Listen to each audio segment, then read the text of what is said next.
오늘 본문의 말씀을 통해서 우리와 함께 하시느니라는 제목으로 하나님 말씀을 함께 나누도록 하겠습니다. 자존감이라는 말을 많이 들어보셨을 것입니다. 자, 존중, 감정이란 이 표현을 줄여서 자존감이라고 그렇게 이야기를 하는데요.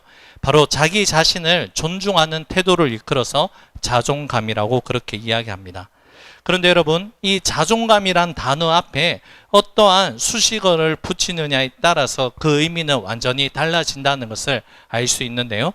높은 자존감이 있고 낮은 자존감이 또한 우리 가운데 있습니다. 여러분, 자존감이 높은 사람의 특징은 어떠한 특징이 있느냐? 자신의 있는 모습 그대로를 받아들이고 인정하고 사랑할 수 있는 사람이 높은 자존감이고, 또 하나의 특징은 무엇이냐? 바로 범사의 모든 일에 감사할 수 있는 그 특징을 가지고 있습니다. 이에 반해서 낮은 자존감도 우리 모습 가운데도 발견할 수 있는데요. 자신의 가치를, 자신의 존재의 의미를 가소평가하고요, 마땅히 생각해야 할 것보다 자기 자신을 더 낮게 낮추어서 평가하는 경우가 있습니다. 또한 낮은 자존감의 특징 중에 하나는 무엇이냐? 바로 비교하면서 살아가는 그런 특징을 가지고 있습니다. 오늘 본문의 말씀을 통하여서 저와 여러분들은 이 자존감에 대한 문제를 어떻게 바라볼 수 있을 것인가? 심리학적인 관점과 접근으로 이 자존감에 대한 문제를 해석하는 것이 아니라 말씀의 렌즈를 통하여서 우리가 어떠한 자존감을 가지고 살아가야 하는지에 대해서 말씀을 한번 살펴보려고 합니다. 말 그대로 말씀의 관점으로 자기 자신을 바라보느냐 그렇지 않느냐에 따라서 우리의 삶의 모습들은 충분히 달라질 수 있다는 것이죠. 말씀 안에서 나 자신에 대한 정확한 이해가 이루어질 때 우리는 건강한 자존감을 가지게 됩니다. 결국에 여러분, 나와 하나님과의 관계성을 통하여서 말씀의 렌즈를 통해서 참된 자아의 모습을 발견하게 되고, 우리를 둘러싸고 있는 여러 가지 사건과 환경을 해석할 수 있는 힘이 말씀을 통해서 우리는 생겨난다는 것입니다. 자, 오늘 본문의 말씀을 통해서 자신을 어떠한 관점으로 바라보고 있고 자신을 어떠한 모습으로 해석하고 있느냐에 따라서 그 결과가 극명하게 나누어지는 한 사건을 우리에게 소개하고 있습니다. 오늘 본문의 이야기는 하나님의 약속의 땅인 가나안 땅에 대한 12명의 정탐꾼 이야기가 담겨져 있는 말씀인데요. 자, 하나님께서는 이스라엘의 영적 지도자인 모세를 통하여서 12지파의 각 지휘관 한 명씩을 선발해서 40일 동안 약속의 땅인 가나안 땅을 정탐하고 돌아오라는 그 명령을 내리십니다. 자, 이제 그들이 이 사명을 잘 감수하고 돌아왔는데요. 이제 정탐 보고를 하게 됩니다. 그런데 우리가 읽었던 본문에 앞선 민수기 13장 26절과 33절 말씀에는 다음과 같은 보고를 하고 있는데요. 먼저 1차로 보고한 그 보고의 내용을 살펴보면 긍정적인 부분도 설명을 하고 있고 부정적인 부분도 동시에 보고를 하고 있습니다. 극명하게 나누어진 보고 내용을 우리는 살펴볼 수 있는데요. 먼저 정탐꾼들이 보고한 가나안 땅의 1차 보고는 그 땅은 좋은 땅이다. 젖과 꿀이 흐르는 정말 틀림없는 하나님께서 약속해 놓으신 그 땅이라고 그렇게 보고를 하고 있습니다. 그런데 여러분, 1차 정탐 보고가 끝나자마자 10명의 정탐꾼이 다음과 같은 이야기를 하고 있는데요. 그들 스스로 믿음이 없는 모습을 나타내기 시작합니다. 민수기 13장 28절 말씀인데요. 13장 28절 말씀 함께 읽어보도록 하겠습니다. 함께 읽습니다. 시작. 그러나 그 땅 거주민은 강하고 성읍은 견고하고 심이 클 뿐 아니라 거기서 아낙 자손을 보았으며. 자, 28절 말씀 시작할 때 어떠한 접속사로 시작하고 있습니까? 그러나라는 접속사로 시작하고 있습니다. 앞에서 자기가 이야기했던 좋은 땅이다, 젖과 꿀이 흐르는 땅이라는 그 보고가 이어지는 그래서가 아니고, 그러나 무엇을 이야기하는 걸까요? 앞에 보고하고는 다른 부정적인 의미가 이제 시작될 것이다. 그 이야기들을 열거할 것이다 라는 내용이 그러나로 시작하고 있습니다. 이들 10명의 정탐꾼이 이야기하고 있는 내용이 무엇인가? 그 땅을 차지할 수 없는 이유에 대해서 그 땅은 참으로 견고하고 그 땅의 백성들은 신장이 장대하고 거인들이 살고 있는, 아낙 자손들이 살고 있는 땅이다, 그렇게 보고하고 있습니다. 지금 약속의 땅을 목전에 두고 있는 상황입니다. 그렇다면 하나님 말씀 붙잡고 하나님 약속 붙잡고 그 땅으로 나아가면 되는데, 지금 눈앞에 보이는 상황을 보고 믿음을 잃어버리게 된다는 것이죠. 이전에는 분명하게 하나님의 약속을 통해서 그 땅을 바라보았습니다. 그런데 이제는 하나님의 약속을 통해서 그 땅을 바라보는 것이 아니라 환경과 조건, 자신의 연약함에 초점이 맞춰져서 그 땅을 바라보고 있다는 것이죠. 하나님의 약속이 아니라 적들에 대한 두려움과 더 나아가서는 하나님의 언약 아래에 있다는 하나님의 백성이라는 믿음의 정체성을 잊어버린 채 두려움에 사로잡혀 있다는 것이죠. 조금 있다가 이들이 왜 이러한 두려움에 사로잡혀 있는지 다시 한번 살펴보도록 하고요. 그런데 10명의 정탐꾼의 보고하고는 다르게 갈렙과 여호수아, 이 믿음의 두 사람은 다른 믿음의 모습과 반응을 나타내는데요. 13장 30절의 말씀 함께 읽어보도록 하겠습니다. 13장 30절 말씀 함께 읽습니다. 시작. 갈렙이 모세 앞에서 백성을 조용하게 하고 이르되 우리가 곧 올라가서 그 땅을 취하자 능히 이기리라. 우리가 읽는 이 말씀, 밑에 말씀은 현대인의 성경으로 되어 있는데요. 한번 함께 다시 한번 읽어보도록 하겠습니다. 함께 읽습니다. 시작. 갈렙이 백성들을 안심시키며 점령합시다. 우리는 충분히 그들을 이길 수 있습니다. 지금 갈렙의 고백은 어떠한 고백입니까? 지금 아낙 자손에 대해서 겨우겨우 간신히 승리한다라는 표현을 쓰고 있지 아니하고, 현대인의 성경에도 담겨져 있고, 그리고 원문 성경에도 어떻게 되어 있느냐, 압도적으로 충분히 능히 압도적으로 이길 수 있다라는, 압승을 할 수 있다라는 고백을 하고 있습니다. 요즘 청년들의 표현을 빌린다면 압살할 수 있다는 것이죠. 여러분, 갈렙의 이러한 강인한 결단의 믿음의 의지대로 이스라엘 백성들이 말씀의 의지에서 이 고백대로 움직이면 참 좋은 일인데 안타까운 일이 벌어지고 있습니다. 13장 31절과 33절 중반절 말씀인데요. 함께 읽어보도록 하겠습니다. 시작. 그와 함께 올라갔던 사람들은 이르되 우리는 능히 올라가서 그 백성을 치지 못하리라. 그들은 우리보다 강하니라 하고 이스라엘 자손 앞에서 그 정탐한 땅을 악평하여 이르되 우리가 두루 다니며 정탐한 땅은 그 거주민을 삼키는 땅이요 거기서 본 모든 백성은 신장이 장대한 자들이며 거기서 네피림 후손인 아낙 자손의 거인들을 보았나니. 여러분, 지금 여호수아와 갈렙과 10명의 정탐꾼이 다른 지역에 있는 민족과 다른 지역의 상황을 보고 온 것이 아니라 동일한 장소에 동일한 인물들을 보고 지금 보고를 하고 있습니다. 그런데 여러분, 이들이 내리는 결과가 같습니까? 다릅니까? 완전히 반대되는 결론의 이야기들을 전하고 있습니다.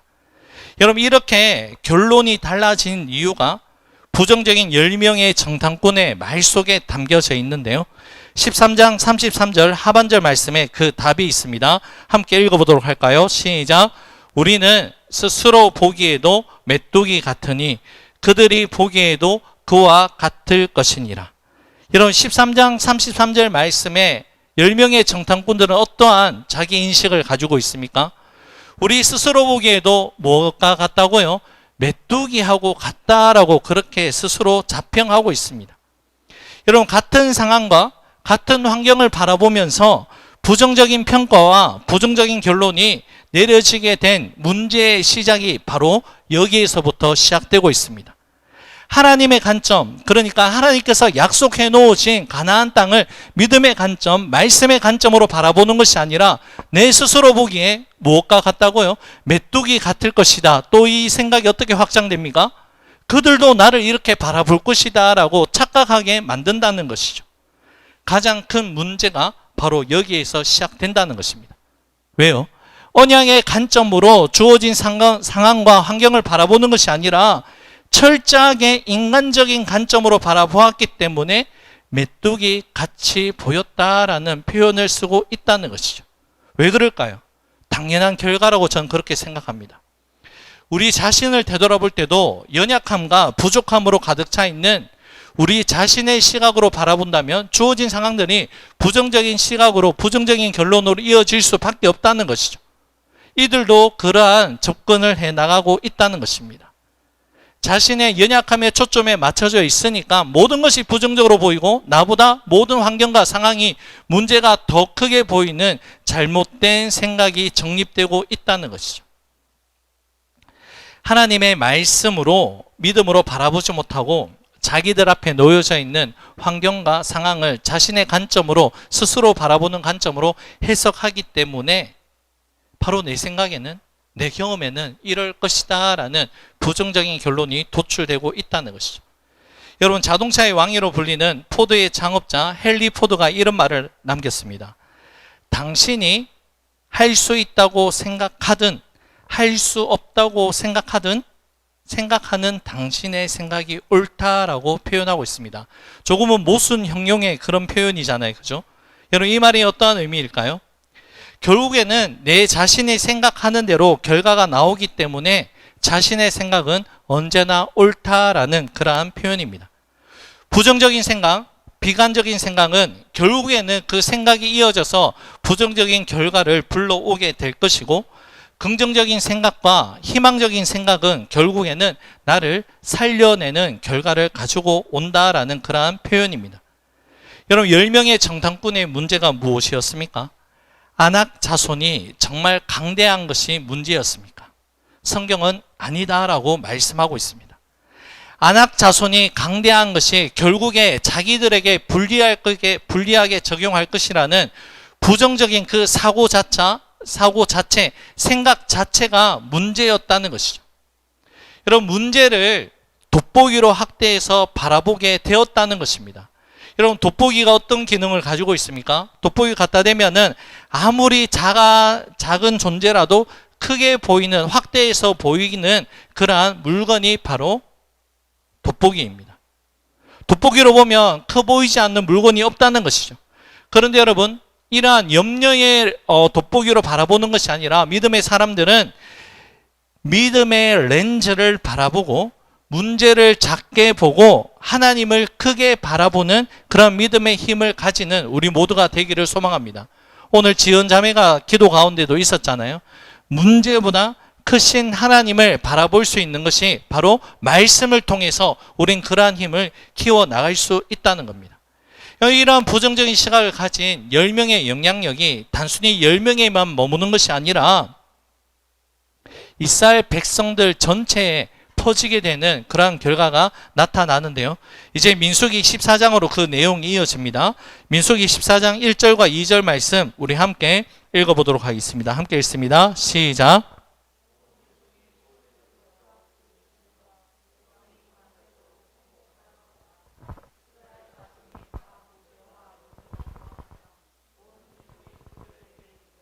우리가 애굽 땅에서 죽었거나 이 광야에서 죽었으면 좋았을 것을.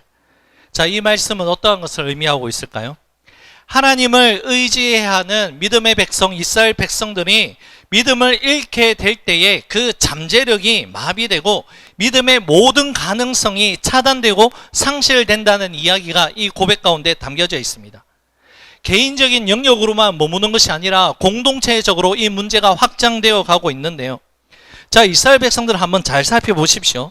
아직 일어나지 않은 일들에 대해서 실패를 미리 예견하고 밤새 통곡했다라고 되어 있습니다. 다만 몇몇 사람이 아니라 온 회중이 그렇게 울고 있었다는 것이죠. 실패를 앞당겨서 절망함으로 약속의 땅, 가나안 땅의 꿈과 비전을 그들 스스로 바로 파괴하고 있는 힘을 발휘하고 있다는 것입니다.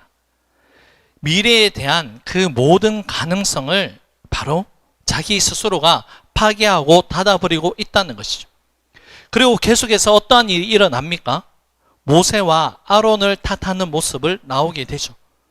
여러분, 이렇게 보면 부정적인 시각을 가진 사람들은 종종 자신의 피해의식을 통해서 어떤 문제에 대한 원인을 타인으로 돌리는 방어 기제를 발휘하게 됩니다. 탓을 한다는 것이죠. 책임 전가를 한다는 것입니다, 여러분. 여러분, 이 이야기는 어디서부터 등장을 할까요? 창세기 말씀에 보면 아담과 하와가 선악과 범죄를 저지르고 난 후에 제일 먼저 하나님께 이야기하는 것이 무엇입니까? 아담이 그런 이야기를 하죠. 선악과 열매에 대한 이야기를 하나님께서 이야기하실 때 아담은 어떤 이야기를 합니까? 처음에는 하와를 향해서 내 뼈 중에 뼈요, 내 살 중에 살이라 그렇게 극찬을 했는데 어떤 이야기를 하냐면 창세기 3장 말씀에 보면 하나님이 주셔서 나와 함께 하게 하신 이 여자 하와가 이 선악과를 따먹게 했다라고 이야기를 합니다. 여러분, 누구를 탓하고 있는 것일까요? 하나님을 탓하고 있고요, 하와를 탓하고 있습니다. 부정적인 제 습성이 바로 그러하다는 것입니다. 내 잘못이고 내 탓을 이야기하는 것이 아니라 하나님이 주셨기 때문에 그러하다라는 그 원인을 돌리고 있다는 것이죠. 지금 이스라엘 백성들에게 있어서 그 모습이 고스란히 나타나고 있습니다. 이스라엘 백성들에게 나타나는 모습은 하나님 말씀의 언약에 기초하는 것이 아니라 철저하게 상황과 문제만을 놓고서 판단하고 있는 어리석음이 있다는 것이죠. 10명의 정탐꾼을 통해서 지금 수많은 이스라엘 백성들이 참된 것을 보고 믿어야 하지만 거짓된 것을 보고 믿는 안타까운 일이 집단화되어 가고 있다는 것이죠. 두려움에 압도당하고 있습니다. 여러분, 두려움은 눈에 보이진 않지만 그 전염력이, 파급력이 상당하다는 것을 우리는 알 수 있게 되는데요. 자, 이 모습들이 좀 더 확장이 되어서 민수기 14장 3절에는 이렇게, 3절과 4절에는 이렇게 말씀하고 있는데요. 이렇게 말씀합니다. 함께 읽어보도록 하겠습니다. 어찌하여 여호와가 우리를 그 땅으로 인도하여 칼에 쓰러지게 하려 하는가? 우리 처자가 사로잡히리니 애굽으로 돌아가는 것이 낫지 아니하랴. 이에 서로 말하되 우리가 한 지휘관을 세우고 애굽으로 돌아가자 하매. 자신들의 삶 가운데 경험하였던 하나님의 놀라운 은혜와 그 권능을, 미래의 약속마저도 스스로 잊어버리고 차단하는 모습을 발견하고 있습니다. 모세와 아론을 향해서 원망했던 이스라엘 백성들은 무엇이라 이야기합니까? 어찌하여 여호와가, 어찌하여 하나님께서라는 표현을 쓰고 있다는 것이죠. 그리고 무엇이라 이야기합니까? 다시 자신의 종으로 살았던 애굽으로 돌아가자라고 이야기를 합니다. 과거로 회귀하고자 합니다. 이 과거는 어떠한 과거입니까? 제 종, 옛사람의 모습이 그대로 담겨져 있는 애굽을 상징하는 그곳으로 돌아가자라고 이야기를 하고 있다는 것이죠. 그런데 여러분, 이 이야기가 비극으로 끝나는 것이 아니라 희망을 발견할 수 있는 이야기가 담겨져 있는 것이 여호수아와 갈렙에 대한 고백 가운데서 발견할 수 있는데요. 민수기 14장 7절과 8절 말씀 우리 함께 읽어보도록 하겠습니다. 함께 읽습니다. 시작. 이스라엘 자손의 온 회중에게 말하여 이르되 우리가 두루 다니며 정탐한 땅은 심히 아름다운 땅이라. 여호와께서 우리를 기뻐하시면 우리를 그 땅으로 인도하여 들이시고 그 땅을 우리에게 주시리라. 이는 과연 젖과 꿀이 흐르는 땅이니라. 여러분, 여호수아와 갈렙의 고백은 어떠한 고백을 합니까? 우리가 탐지한 땅은 아주 좋은 땅이다, 아름다운 땅이다 라고 이야기를 하고요, 젖과 꿀이 흐르는 약속의 땅이라고 그렇게 고백을 하고 있습니다. 그럼 그 땅이 좋을 수밖에 없는 이유를 8절에서 구체적으로 알려주고 있는데요. 8절 말씀에 보면은 우리를 기뻐하시면이란 이 표현이 나오는데 이것은 여러분 조건적인 미래형의 의미가 아닙니다. 원어적인 의미는 하페츠임이라는 단어가 쓰이는데요. 이것은 무엇이냐? 이미 기뻐하셨다. 하나님께서 이스라엘 백성들을 이미 기뻐하셨기 때문에 그 땅을 약속의 땅으로 이미 주셨다라는 하나님의 마음이 담겨져 있다는 겁니다. 여호수아와 갈렙은 같은 땅을 봤다 하더라도, 동일한 땅을 봤다 하더라도 어떠한 관점으로 바라보느냐에 따라서 그 땅에 대한 평가가 분명하게 달라질 수밖에 없었다는 것이죠. 우리가 살 집을 계약하러 갈 때에 그 집의 구조와 기능을 체크하지, 지금 그 사람이 그 땅에서 누가 살고 있는지 그 사람을 선세입자를 바라보러 가는 것이 아닙니다. 왜요? 내가 그 땅에, 그 집에 들어가면은 당연히 이사를 하고 살던 사람은 빠져나가게 된다는 것이죠. 왜 이야기를 하느냐? 이미 가나안 땅은 하나님께서 바로 말씀을 통해서 이스라엘 백성들에게 계약을 하셨습니다. 이스라엘 백성들이 너희들이 살 땅이니 이제 들어가면 된다. 왜? 계약을 내가 했기 때문에, 내가 너희들을 책임지고 인도할 거기 때문에, 내가 너희를 이미 기뻐했기 때문에 너희는 담대하게 믿음으로 들어가면 된다는 것이죠. 여호수아와 갈렙은 하나님이 보라는 그 땅만 보고 왔고요, 10명의 정탐꾼은 거기에 거주하는 사람을 바라보았습니다. 하나님이 바라보라고 한 것만 바라보면 되는데 10명의 정탐꾼은 잘못된 헛된 것을 바라보고 돌아왔다는 것이죠. 자, 여호수아와 갈렙이 이렇게 강하고 담대한 믿음을 가질 수 있었던 또 하나의 이유를 우리가 발견할 수 있는데요, 민수기 14장 9절 말씀입니다. 14장 9절 말씀 함께 읽어보도록 하겠습니다. 함께 읽습니다. 시작. 다만 여호와를 거역하지는 말라. 또 그 땅 백성을 두려워하지 말라. 그들은 우리의 먹이라. 그들의 보호자는 그들에게서 떠났고 여호와는 우리와 함께 하시느니라. 그들을 두려워하지 말라 하나.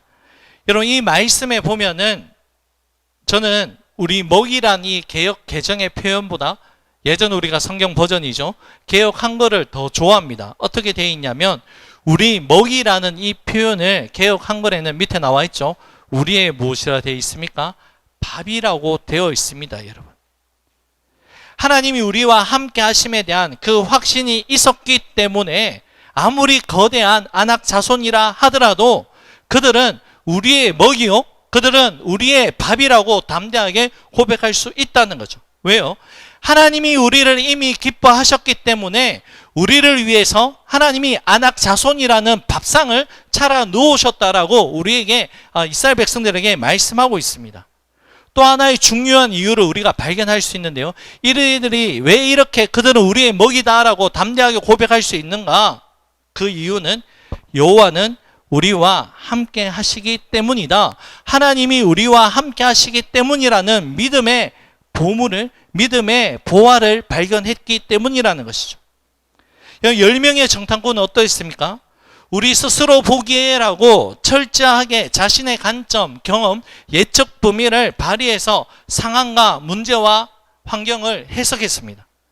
이에 반해서 여호수아와 갈렙은 하나님의 언약에 기초했고 하나님의 약속과 하나님의 말씀에 기초해서 주어진 상황과 환경을 철저하게 해석해 나갔다는 것이죠. 문제, 현실, 상황만을 바라보지 않고 살아계신 하나님을 바라보았고 하나님의 언약을 의지하고 하나님의 약속을 붙잡고 있었다는 것입니다. 바로 여러분, 이것이 믿음의 통찰력이라고 할 수 있습니다. 그런데 여러분, 여기서 우리가 한번 생각해 볼 것은 현실적이고 객관적인 상황은 누구 말이 더 맞습니까, 여러분? 10명의 정탐꾼 이야기가 더 맞지 않을까요? 왜요? 이스라엘 백성들 우리가 잘 알고 있다시피 얼마 전에 출애굽했습니다. 출애굽했다는 것은 400년 넘게 종살이하던 오합지졸에 불과했다는 것이죠. 그러니 여러분, 가나안 족속은 부족 국가를 이루고 있었고요, 7개가 넘는 부족국가 형성되어 있고 서로가 땅 먹기를 하듯이 전쟁을 계속해서 치르고 있고 그 지형이나 그 환경들을 너무나도 잘 알고 있었습니다. 당연히 객관적인 전력은 가나안 족속들이 훨씬 강하고 앞설 수밖에 없었다는 것이죠. 그런데 여러분, 10명의 정탐꾼은 철저하게 이 상황과 환경을 분석했다 하더라도 여호수아와 갈렙은 그럼에도 불구하고 하나님이 이 모든 전쟁을 속하여 주시고 이 모든 전쟁을 주관하여 주신다라는 믿음의 담대함이 있었습니다. 바로 믿음의 사람들의 경쟁력이 무엇인가에 대해서 우리에게 철저하게 알려주는 모습인데요. 그것은 무엇입니까, 여러분? 우리를 둘러싸고 있는 객관적인 조건들을 바라보는 것이 아니라 우리 가운데서 말씀하시고 역사하시는 하나님을 바라보는 그 믿음의 경쟁력이야말로 우리가 가진 가장 큰 무기라고 우리에게 말씀하고 있습니다. 10명의 정탐꾼은 상황과 환경을 바라보면서 하나님을 바라봤기 때문에 어떠한 하나님이죠? 자신을 절망시키는 하나님으로 바라봤습니다. 그런데 여호수아와 갈렙은 어떠했습니까? 하나님을 통해서, 말씀을 통해서 상황과 환경을 바라봤기 때문에 이 상황과 환경보다 더 크신 하나님을 믿을 수 있고 고백할 수 있었다는 것이죠. 같은 상황이었지만 철저하게 다른 해석으로 받아들여지게 된다는 것이죠. 우리가 문제 없는 인생이 없습니다. 두려움 없이 살아가는 사람도 없습니다. 그런데 여러분 잘 들으셔야 됩니다. 우리에게 있어서 가장 큰 진짜 문제가 무엇일까요? 진짜 문제가 무엇이라 생각하십니까? 우리의 문제를, 우리의 두려움을 하나님께 맡겨드리지 않는 것이 진짜 문제라고 할 수 있습니다. 여러분 마치 오병이어를 주님 손에 올려드리지 않고 내 손아귀에 있으면서 5천 명이 넘는 사람에게 어떻게 먹일까 애를 쓰고 하니 답이 없다는 것이죠. 그런데 여러분 어떠한 일이 일어나야 될까요? 내가 가진 이 오병이어를 주님 손에 올려드릴 때에 내 힘이 아니라 주님의 능력으로 말미암아 우리가 잘 알고 있는 것처럼 오병이어의 기적, 어떠한 기적입니까? 5천 명이 넘는 사람을 먹이고 12강주리가 남게 되는 그 은혜를 경험할 수 있다는 것이죠. 저와 여러분들은 지금 어떤 오병이어를 들고 있습니까? 내가 가지고 있는 것은 내한테만 속해 있으면은 그것이 답니다. 그런데 이것을 주님께 올려놓을 때에 성경에 나와 있는 오병이어의 기적을 우리 삶 가운데서도 동일하게 경험할 수 있다는 것이죠. 문제와 두려움을 하나님의 손에 올려놓으신다면 하나님께서 그 문제를 통해서 우리에게 기적을 베풀어 주시고 또한 하나님이 어떠한 분인지 우리의 삶 가운데 철저하게 인도하심의 은혜를 반드시 예배해 놓고 계신다는 겁니다. 여러분 믿음은 내가 할 수 있는 능력에 하나님의 말씀을 맞추는 것이 아니죠. 믿음은 나는 할 수 없지만 하나님 말씀에 나를 맞추어 나가는 것이 믿음입니다. 믿음은 우리를 둘러싸고 있는 객관적인 조건들을 바라보고 분석하는 것이 아니라 우리 안에서 역사하시고 말씀하신 하나님을 바라보고 그 말씀 가운데서 순종의 발걸음을 옮겨 나가는 것이 믿음의 삶이라고 우리에게 분명하게 약속하고 있습니다. 여러분 이제 오늘의 말씀을 맺고자 하는데요. 우리를 둘러싸고 있는 환경과 문제를 바라볼 때 그것에 초점을 맞추는 것이 아니라 환경과 문제보다 더 크신 하나님, 우리와 함께 하시는 하나님을 바라볼 수 있기를 바라겠습니다. 오늘도 여전히 우리와 함께 하시고 우리에게 하신 그 말씀들을 이루어 가시는 하나님께 더욱더 집중할 수 있는 우리가 되기를 원합니다. 주어진 상황 속에서 때론 내 자신이 참으로 연약하게 보이고 초라하게 보인다고 할지라도 주님의 사랑과 그 능력이 여전히 저와 여러분의 삶을 붙잡고 계시고 그 사랑의 우리의 삶을 견인해 나가신다는 믿음의 확신에 견고하게 설 수 있는 저와 여러분들 될 수 있기를 바라겠습니다. 그러할 때에 여전히 우리와 함께 하시고 일하고 계시는 주님의 이름으로 인하여서 승리하시고 또 승리할 수 있는 저와 여러분들 될 수 있기를 바라겠습니다. 하나님은 저와 여러분을 여전히 기뻐하고 계십니다.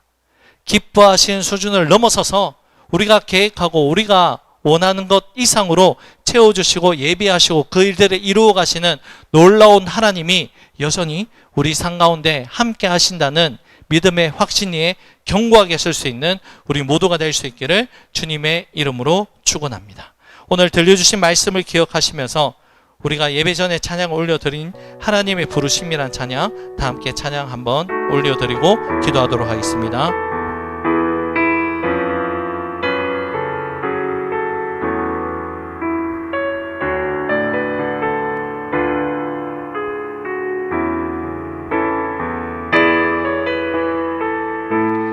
하나님의 부르심에는 후회하심이 없네.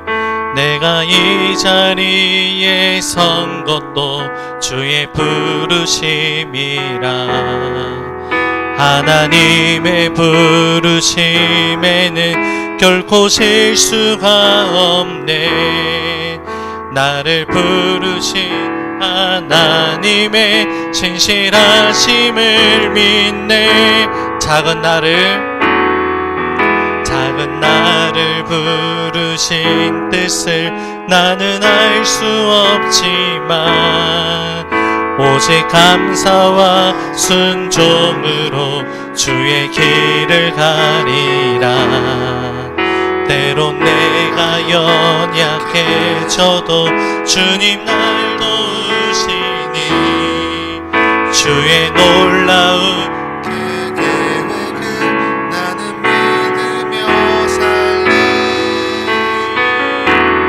부르신 듯 내 생각보다 크고 날 향한 계획 나의 지혜로 측량 못하나 가장 좋은 길로 가장 완전한 길로 오늘도 날 이끄심이 날 부르신 듯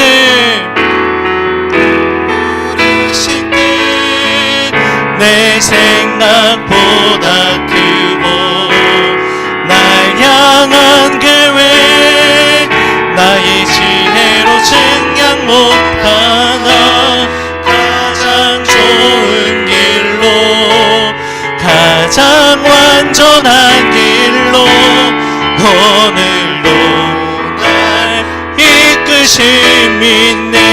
이 시간 주님께 간절히 기도하며 나아가길 원합니다. 우리를 둘러싸고 있는 환경과 문제를 바라볼 때에 그 환경과 문제를 바라보는 것이 아니라 환경과 하나님, 우리와 함께 하시는 하나님을 믿음의 눈으로 바라볼 수 있는 우리 모두가 될 수 있기를 원합니다. 오늘도 여전히 우리와 함께 하시고 우리에게 하신 그 말씀들을 이루어 가시는 하나님께 더욱더 우리의 믿음의 시선을 초점 맞추며 살아갈 수 있는 우리 모두가 될 수 있기를 기도합시다. 10명의 정탐꾼같이 내 스스로 나를 바라보고 나의 삶을 평가하고 결론 내리는 것이 아니라 여호수아와 갈렙처럼 나와 함께 하시는 하나님, 나를 기뻐하시는 하나님이네 우리의 삶이 될 수 있도록 외치시고 간절히 기도하도록 하겠습니다. 주여, 사랑의 주님, 오늘 우리에게 말씀하여 주시니 감사를 드립니다. 하나님, 우리 스스로 보기에 참으로 우리는 메뚜기와 같이 그렇게 연약하고 비참한 삶을 살아갈 수밖에 없습니다. 하지만 주님, 우리를 기뻐하신 하나님께 우리의 믿음의 시선이 향하기를 원합니다. 우리의 삶의 초점이 우리 자신에게 맞추어져 있는 것이 아니라 자신을 바라볼 수 있는 믿음의 통찰력을 다하여 주시옵소서. 이 자리에 무릎 숙인 살아가는 주의 백성들 기억하여 주셔서 상황과 환경과 문제를 띄워 믿음의 눈으로 바라볼 수 있도록 역사하여 주시옵소서. 우리에게 예배해 놓으신 하나님의 놀라운 은혜를 믿음으로 소망으로 이뤄나갈 수 있는 우리의 삶들이 되게 하여 주셔서 여전히 우리와 함께 하시고 일하고 계시고 하나님 그 주님으로 인하여 이겨낼 수 있고 또 이겨낼 수 있는 우리의 삶들이 될 수 있도록 역사하여 주시옵소서.